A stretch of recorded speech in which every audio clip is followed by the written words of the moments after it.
इस मुद्दे से आगे बढ़ते हैं कि ऑपोजिशन का कहना है कि ईडी की रेड हो, इनकम टैक्स की रेड हो, सीबीआई की रेड हो, वो हर बार ऑपोजिशन लीडर्स पर ही क्यों पड़ती है? भारतीय जनता पार्टी के लीडर क्या सब साफ सुथरे? ये एकदम सफेद झूठ है। मैं देश की जनता के सामने कहना चाहता हूं, मोदी जी के प्रधानमंत्री बनने के बाद काले धन पर कठोर कार्यवाही हुई है। ईडी काले धन पर कार्यवाही कर रही है और ईडी ने जितनी भी संपत्तियां कुर्क की है उसमें से 5% ही राजनीतिक दलों से जुड़े हुए लोगों की है। 95% काले धन वाले की है। ये भी काला ही धन है, मगर वो ऐसा चाहते हैं व्यवस्था जिसमें राजनेता पर कोई कार्यवाही ही न हो। मैं आपको स्पष्टता से बताना चाहता हूं कि 95% कार्यवाही ऐसे लोगों पर हुई है जो राजनीति से जुड़े हुए ही नहीं, और ये बिल्कुल सरासर। और ममता जी के मंत्री के घर से 51 करोड़ रुपया मिलता है, कांग्रेस के सांसद के घर से 355 करोड़ मिलता है। 10 मशीन एसबीआई की गिनते गिनते थक जाती है, गर्म हो जाती है, और ये कहते हैं कार्यवाही ना हो। भैया, कार्यवाही का सवाल मत उठाओ। तेरे सांसद के घर से 350 करोड़ कहां से आया, वो सबसे बड़ा सवाल है। ममता के मिनिस्टर के घर से 55 करोड़ कहां से आया, वो बड़ा सवाल है। क्या समझते हो, जनता कुछ देखती नहीं है? तो क्या नोटों की गड्डियां भरने के लिए मेटाडोर लाने पड़ते, एक मेटाडोर छोटा पड़ गया, दूसरा मेटाडोर रात को 4 बजे लाना पड़ा।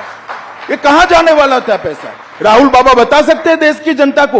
ये 355 करोड़ जो कांग्रेस के सांसद के घर से पकड़े, किसके? इसका जवाब देना चाहिए उनको। और बाद में ईडी कार्यवाही नहीं करे, ऐसा नहीं होगा। जो करप्शन करेगा उस पर कठोर कार्यवाही होगी और जेल की सलाखों के पीछे भी जाएंगे। और जहां तक सवाल है बीजेपी के नेताओं का सवाल है, इस देश में कोर्ट है। जब हम ऑपोजिशन में थे, ढेर सारे पीआई लगाए थे आपके खिलाफ, आपकी सरकार के खिलाफ। 12 लाख करोड़ के घपले घोटाले भ्रष्टाचार किए थे। 42 पीआईएल हुए थे। 42 पीआईएल में से 35 में ऑर्डर हुए थे, और आपकी ही सरकार ने आपके खिलाफ एफआईआर रजिस्टर करनी पड़ी। अगर हिम्मत है तो जाए कोर्ट में। और मैं कहता हूं, ये 12 लाख करोड़ के घपले घोटाले भ्रष्टाचार करने वाला इंडिया अलायंस, एक कांग्रेस पार्टी लोगों की आंख में धूल झोंकने के लिए, भ्रमित करने के लिए कह रही है। वास्तविकता है 23 साल से नरेंद्र मोदी जी मुख्यमंत्री और प्रधानमंत्री रहे हैं, उन पर 25 पैसे का आरोप देश में आज तक कोई नहीं लगा। तो ये वास्तविकता। तो अमित जी, क्या आप देश की जनता को आश्वस्त करेंगे कि अगर इस तरह के कोई नेता जिन पर कार्यवाही चल रही है वो पलटकर बीजेपी भी ज्वाइन करते हैं? भाई, आश्वस्त करने की जरूर नहीं भैया। राहुल, तुम भी पत्रकार हो, तुम चले जाओ कोर्ट में कि फला नेता का ये काला भ्रष्टाचार है, आप इस पर कार्यवाही। कोर्ट सबको ऑर्डर देती है, तुम ही चले जाओ ना, छोड़ो इंडिया अलायंस। मैं सिर्फ सवाल पूछने तक ही सीमित रखता हूं अपने रोल को। अगला सवाल अमित जी, जैसे जैसे चुनाव पास आता जा रहा है, पॉलिटिकल डिस्कोर्स गिरता जा रहा है। हमने पहले भी देखा है, पहले भी चुनाव हुए हैं। शुरू में तो लोग बात बड़ी बड़ी करते हैं, ऑपोजिशन भी बड़े मुद्दों पर अटैक करता है, पर जैसे जैसे पास आता जाता है स्तर गिरता जाता है। अब लोग कह रहे हैं कि मोदी को गोली मार देंगे, टुकड़े टुकड़े कर देंगे। इस तरह का जो डिस्कोर्स और वरिष्ठ नेताओं से आ रहा है, इसको आप कैसे देखते हैं? देखिए, किसी भी पार्टी के कार्यकर्ता ने जो सार्वजनिक जीवन में जीते हैं, इस प्रकार की भाषा का प्रयोग नहीं करना चाहिए। मगर मैं आपसे पूर्णतः सहमत इसलिए नहीं हूं। ढेर सारी बातें होती हैं, अच्छी बातें होती है, जायज विरोध भी किया जाता है, विकास की बातें होती है, एजेंडे की बातें होती है, भारत के विकास की भी बातें होती है।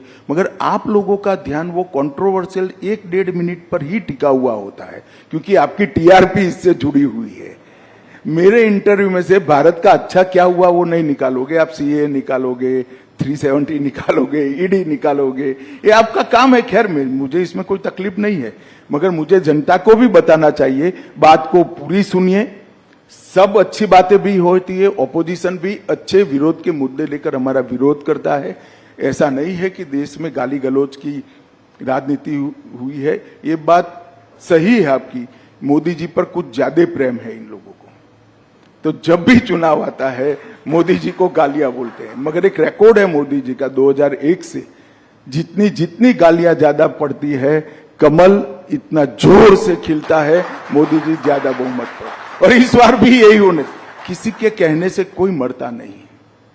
मोदी जी के साथ इस देश की करोड़ों माताओं का आशीर्वाद है, जिसको गैस मिला है, घर मिला है, सुरक्षा मिली है, खाना मिला है, दवाइयाँ मिली है, कोई एक दो लोगों की बद्दुआ से कोई फर्क नहीं पड़ सकता। जिस व्यक्ति को देश के करोड़ों लोगों की दुआ हासिल हो, इसको कोई कुछ नहीं बिगाड़ सकता। थोड़ा बड़े